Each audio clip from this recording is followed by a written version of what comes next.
The jungle cloaking the Philippine island of Luzon is not simply a forest. It is a drowning sea of emerald, smothering the archipelago's central mountains.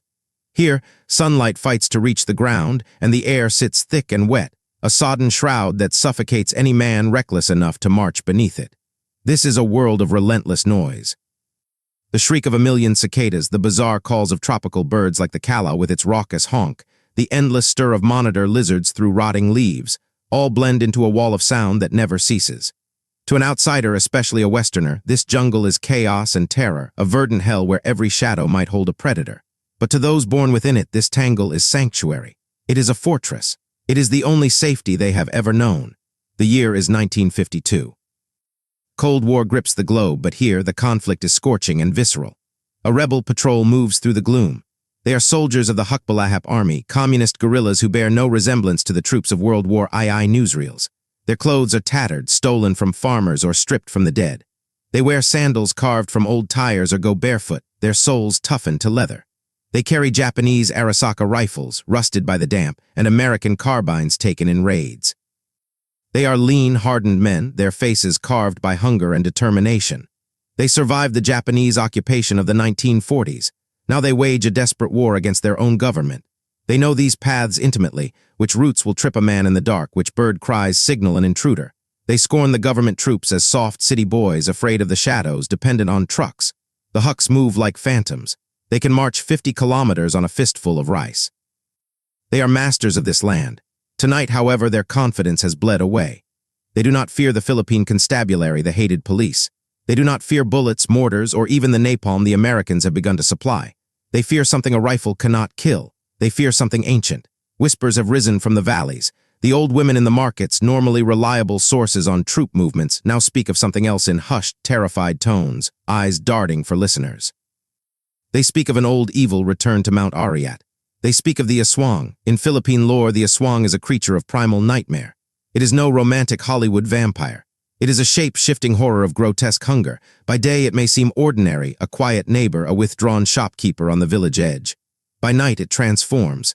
It may become a bat, a vast black bird, or a hound with burning coals for eyes. It possesses a long, fleshy proboscis, like that of a mosquito, which it slips into bamboo homes as families sleep. It feasts on the unborn, drawing fetuses from the womb with a hollow tongue. It hunts the sick, the weak, the alone. And most chilling to the men in the jungle, it drinks the living dry, leaving behind pale, empty husks. The rebel commander, a veteran of 100 firefights named Ka Diego, snaps at his men to keep moving. He hushes them, striking a match to light a cigarette, the flame revealing the fear in their eyes. He insists the aswang is a children's tale, a grandmother's story to keep the young from straying. He orders focus on the mission, to ambush a government convoy at dawn on the highway below. They move along a narrow ridge. The foliage is so dense it swallows the moon. The only light is the faint, ghostly green of bioluminescent fungi on the jungle floor. The patrol walks in single file, standard practice to mute noise and narrow their trail. The last man is a young fighter named Mateo, only 19. He joined the rebellion after landlord thugs beat his father to death for asking a fair share of the harvest. Mateo is brave in a fight. He is killed. Tonight he trembles, constantly glancing behind. The jungle feels altered, the air cooler, eyes watching from the canopy. He grips his rifle, knuckles white, the wood slick with sweat. Suddenly a rustle in the brush, not the wind, the air is dead and heavy. A sharp, deliberate sound, a dry branch snapping under weight. The man ahead walks on, oblivious. Mateo stops. He turns, peering into the absolute black. He sees only twisted vines and ferns. He tells himself it's a pig, a monkey. Then he smells it, a strange, musky odor, not animal, something ancient. In an instant, strong, gloved hands seize him from the dark. No time to scream. A palm smothers his mouth, reducing his cry to a choked gurgle.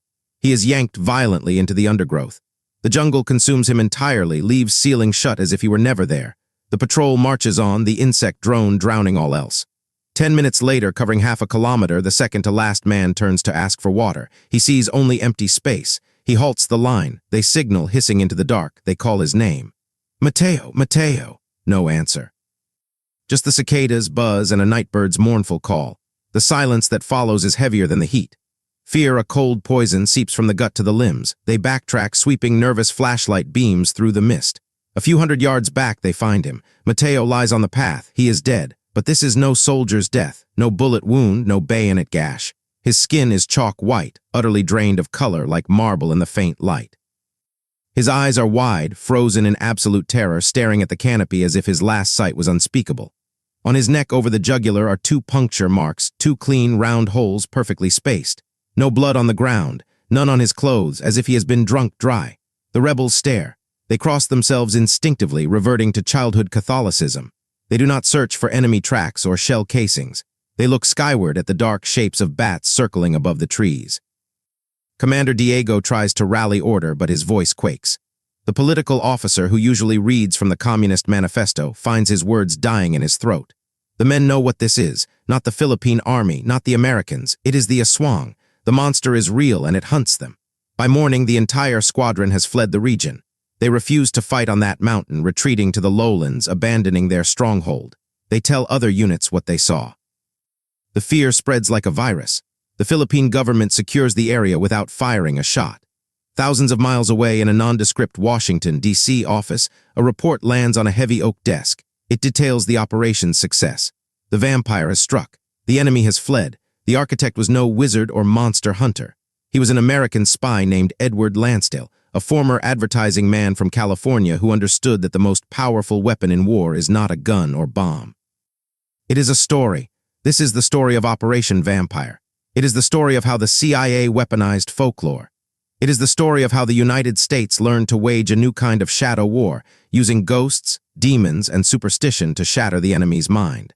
And it is the story of a moral line crossed in the deep jungles of the Philippines, a line that would lead America straight into the tragedy of Vietnam. Grasp why the CIA staged vampire attacks in the 1950s, we must understand Edward Lansdale's world. We must return to the ashes of World War II and the turbulent, violent history of the Philippines. The islands had been an American colony for nearly 50 years, purchased from Spain in 1898 for $20 million like a piece of furniture. American rule was famously described as 300 years in a Catholic convent followed by 50 years in Hollywood. They brought public schools, baseball, jazz, and cars, but also entrenched the power of a tiny land-owning elite. Millions of peasants worked in near servitude. This inequality was the tinder for a coming fire. When the Japanese invaded in 1941, the Americans were driven out. Filipinos endured a brutal occupation, starvation, torture, but they resisted. In the countryside, peasants formed armies. The largest and most effective was the Hukbalahap, a contraction of a Tagalog phrase meaning the nation's army against the Japanese. The Huks were brave, ruthless. They harassed Japanese supply lines and protected farmers. They believed that when the Americans returned, they would be hailed as heroes, rewarded with land reform, and that the old feudal order would fall. But when General Douglas MacArthur returned and the war ended, the Huks were not treated as heroes. The U.S. government, terrified of communism as the Cold War dawned, saw the Huks, led by socialists and communists who read Marx and Lenin, as a new enemy. America backed the new Philippine government, dominated by the same wealthy elites who had collaborated with the Japanese. The peasants who had fought for freedom found themselves back in starving poverty, told to surrender their guns and return to the fields. They refused. The Hukbalahap reorganized, becoming the People's Liberation Army, though all still called them Huks. They retreated into the mountains and swamps of central Luzon, the nation's rice bowl, and declared war on the government. By 1950, the Huks were winning. They had over 15,000 armed fighters and the support of 2 million peasants. They controlled vast stretches of Luzon, threatened the capital, Manila, assassinated police chiefs, and ambushed army convoys. The Philippine army was corrupt, poorly trained, and brutal, stealing from villages, abusing women, burning homes, only driving more peasants to the Huks, who were seen as protectors, Robin Hoods of the rice paddies. Washington panicked. China had fallen to communism in 1949. The Korean War had just begun. The domino theory took hold. If the Philippines fell, all Southeast Asia would follow, turning the Pacific into a communist lake. The CIA knew sending in the Marines would look like an invasion, validating communist propaganda. They needed to win from within. They needed a man who knew how to change minds. Enter Edward Lansdale. He was not a typical Ivy League spy. He was a regular Californian who had worked in advertising, selling jeans and banking services, writing radio jingles. He understood people buy on emotion, on dreams and fears. He knew a good story could sell anything, even a war. Lansdale served in the OSS, the CIA's predecessor in the Pacific. He loved the Philippines, roamed its countryside, drank coffee in roadside shacks. He was an ugly American in the original sense, a pragmatic doer. In 1950, the CIA sent Lansdale back with a secret mission: destroy the Hucks, save the government by any means. Arriving in Manila with a suitcase of cash and a head full of ideas, he found the Philippine army using conventional tactics against guerrillas, trying to smash a mosquito with a hammer. Every bombed village created 10 new rebels. Lansdale found a partner in Secretary of National Defense Ramon Magsaysay, a charismatic, honest former guerrilla himself. They became inseparable. Lansdale was the brain, Magsaysay the face. Lansdale argued they must stop killing peasants and win their hearts and minds. He famously said the most important weapon against communism was a smile. But Lansdale also knew smiles weren't enough. He needed to terrify the enemy. He needed psychological warfare, PSYOP. He formed a secret civil affairs office, a cover for a PSYOP team of writers, artists, and students. He didn't want military intelligence. He wanted cultural intelligence. He wanted their superstitions, their nightmares, the monsters of their childhood. This returns us to the jungle and the vampire. Lansdale saw the Hucks were invincible in their mountain strongholds, but they were mostly uneducated, deeply superstitious peasants. They carried anting amulets against bullets, believed in tree spirits, feared the night's monsters. Lansdale decided to turn their beliefs against them. He would stage a horror movie in real life. Operation Vampire was meticulous. It couldn't look military, it had to feel supernatural. His team identified a Huck squadron entrenched on Mount Ariat, a strategic dormant volcano. Lansdale's agents, disguised as woodcutters or traders, seeded rumors in surrounding villages. The aswang is back. My cousin saw it. A giant bat bigger than a man. Gossip spread like wildfire. Within a week, villagers painted crosses on doors, hung garlic-barred windows at night. The Hucks on the mountain heard the rumors. Their political officers trained in Marxist theory dismissed ghosts as the opiate of the masses, myths from Spanish friars. But sitting in the dark jungle at 2 a.m., Marx offered little comfort. Shadows moved. The wind sounded like voices. Unease set in. Lansdale waited for the fear to peak, then ordered the strike. He selected a special squad of Philippine Army Scout Rangers, tough commandos he trained personally. He gave them a specific tool, a medical suction device with 2 sharp needles. On a moonless night, they waited for a Huck patrol. The snatch had to be perfect, no gunshot, no loud scream, a supernatural disappearance. When the commandos grabbed the last man, Mateo, they dragged him deep into the forest, killed him quickly, then performed the macabre work. They used the device to puncture the neck, spacing the holes perfectly to mimic fang marks. They drained his blood, hanging the body so gravity emptied it, leaving a pale husk. They left the corpse on the trail to be found. The psychological impact was devastating. The political officers couldn't explain the lack of blood, the bite marks. The squadron commander lost control. Men refused night guard duty, huddled together, jumped at shadows. By the next evening, the Hucks evacuated the hill, moving into the valley where the army awaited. The squadron was decimated. Lansdale repeated the tactic, adapting to local folklore. In some areas, they used the Tiyanak, a demon that mimics a crying baby.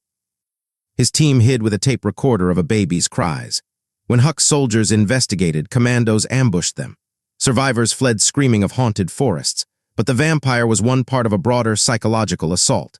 Lansdale created the Eye of God, painting a giant, staring eye on the undersides of Philippine Air Force planes. They flew over Huck villages on cloudy days, a deep, echoing voice booming from loudspeakers. We see you.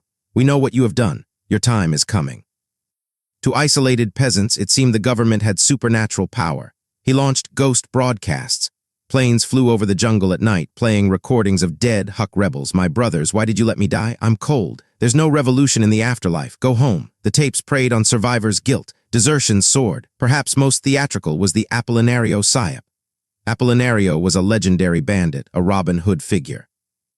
Lansdale's team hid loudspeakers in the forest and on a foggy night projected a ghostly voice claiming to be Apolinario's spirit.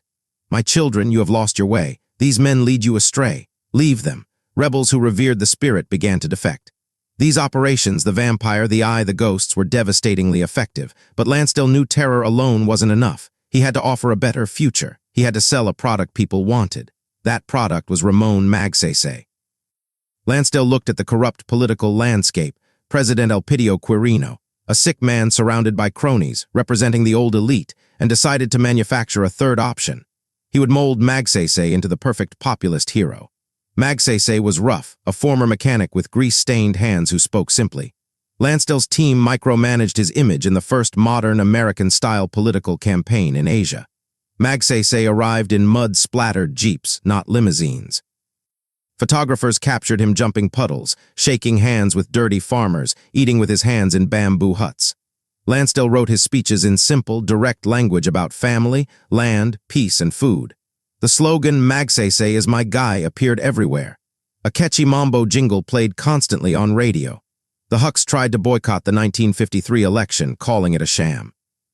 Lansdale anticipated this, organizing the CIA-funded National Movement for Free Elections, NAMFREL, bringing in American voting machines, deploying nuns and students to guard polling stations. For the first time, peasants felt their votes might count. Magsaysay won in a landslide, undermining the Huck argument that government was a tool of the rich.